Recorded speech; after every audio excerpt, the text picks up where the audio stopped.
നമസ്കാരം. കുറച്ച് നാൾക്ക് മുമ്പ് നമ്മൾ ന്യൂസ് കണ്ടൊരു കാര്യം, ഫേസ്ബുക്കിൽ കൂടെ ഒരാഴ്ച പരിചയമുള്ള ഒരു വ്യക്തിയെ കാണാൻ പോയൊരു സ്ത്രീയെ ആ വ്യക്തി കൊന്ന് ഒരു ഫാമിൽ കുഴിച്ചിട്ടു എന്നാണ്.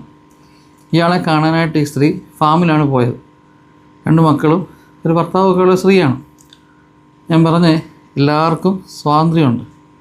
ഫേസ്ബുക്കും ഇൻസ്റ്റാഗ്രാമും വാട്സപ്പും പല പല ആപ്ലിക്കേഷൻസ് യൂസ് ചെയ്യാനുള്ള അധികാരവും അവകാശവും ഒക്കെ ഉണ്ട്.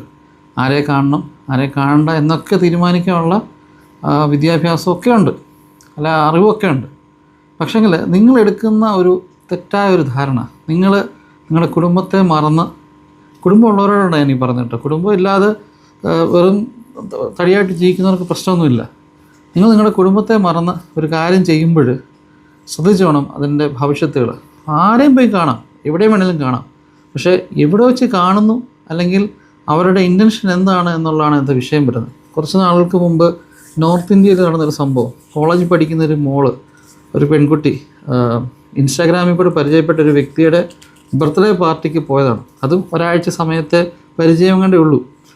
ബർത്ത്ഡേ പാർട്ടിക്കിടയിൽ ഇവർ തമ്മിൽ എന്തോ സംസാരിക്കുകയും ഏതാണ്ടൊക്കെയോ പ്രശ്നം വരികയും ആ ചെറുക്കൻ എനിക്കൊന്ന് ഡ്രഗ്സൊക്കെ അടിക്കുന്ന പയ്യനാന്ന് തോന്നുന്നു, അവൻ തോക്കെടുത്ത് ഈ കൊച്ചിനെ വെടിവെച്ച് കൊന്നു. പോലീസ് കേസൊക്കെ ആയി. കുറേ നാൾക്ക് മുമ്പ് ന്യൂസിൽ വന്നൊരു സംഭവമാണ് ഇത്. തന്നെ ഇതേപോലെ സംഭവമാണ് ഈ സ്ത്രീയിൽ സംഭവിച്ചത്. അതായത് ഒരാഴ്ച പരിചയമുള്ള ഫേസ്ബുക്കിലെ വ്യക്തിയെ പോയി കാണാൻ ഒരു ഫാമിൽ പോവുകയും അവർ തമ്മിൽ സംസാരത്തിനിടയിൽ എന്തോ വാക്തർക്കമാകുകയും ഇയാളെ കൊന്ന് വേറൊരു ഫാമിൽ കൊണ്ട് കുഴിച്ചിടുകയും ചെയ്തു. ഈ 2 സംഭവത്തിലും കോമൺ ആയിട്ട് സംഭവിച്ചൊരു സംഭവം വെച്ച് കഴിഞ്ഞാൽ, ഈ സ്ത്രീ പോയ വിവരം വീട്ടുകാരോ അല്ലെ ആ പെൺകുട്ടി പോയ വിവരം അവിടെ വീട്ടുകാരോ അറിഞ്ഞിട്ടില്ല. ഈ ചെറുക്കനെ കാണാൻ പോയ അല്ലെ ഈ മറ്റേ ആളെ കാണാൻ പോയ കാര്യം പറഞ്ഞില്ല. കാരണം ഇവർ മറച്ചു വെച്ചിട്ടാണ് പോകുന്നത്. മറച്ചു വെച്ചിട്ട് പോകുന്നതിനുള്ള ഗുണം എന്താ? നമ്മളിപ്പം വിചാരിക്കും, ചില ആൾക്കാർ ഇതിപ്പോൾ പറയാൻ വിചാരിക്കും, നിനക്കൊക്കെ തന്ത വൈവാണ്, അല്ലെങ്കിൽ പിള്ളേരുടെ ന്യൂജൻ പിള്ളേരിങ്ങനെയാണ്, നമുക്കിങ്ങനെ സ്വതന്ത്രമായിട്ട് പോകാം, ഒക്കെ പൊയ്ക്കോ, കുഴപ്പമൊന്നുമില്ല. പക്ഷെ പോകുന്ന സ്ഥലം, ആദ്യത്തെ സംഭവം ഞാൻ പറഞ്ഞ സംഭവം, ഞാനൊരു ഫാമിലിപ്പെട്ടൊരു സ്ത്രീയാണ്, കുഞ്ഞുങ്ങളെയും ഭർത്താവൊക്കെ ഉള്ളൊരു സ്ത്രീയാണ്. മറ്റേത് കോളേജിൽ പഠിക്കുന്ന കുഞ്ഞ് തന്നെ പോയതാണ്. അവൾ കോളേജിൽ പഠിക്കുന്ന കുട്ടിയാണ്, ആരെയും ബോധിപ്പിക്കേണ്ട ആവശ്യമില്ല. പക്ഷേ ആ കൊച്ചു പോയി അതിൻ്റെ ജീവൻ നഷ്ടപ്പെട്ടുണ്ടോ?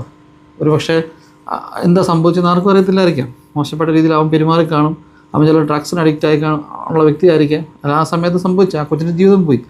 പറഞ്ഞിട്ട് എന്തോ എന്തെങ്കിലും ലാഭമുണ്ടോ? വീട്ടുകാർക്ക് പോയി, 2 വീട്ടുകാർക്ക് പോയി.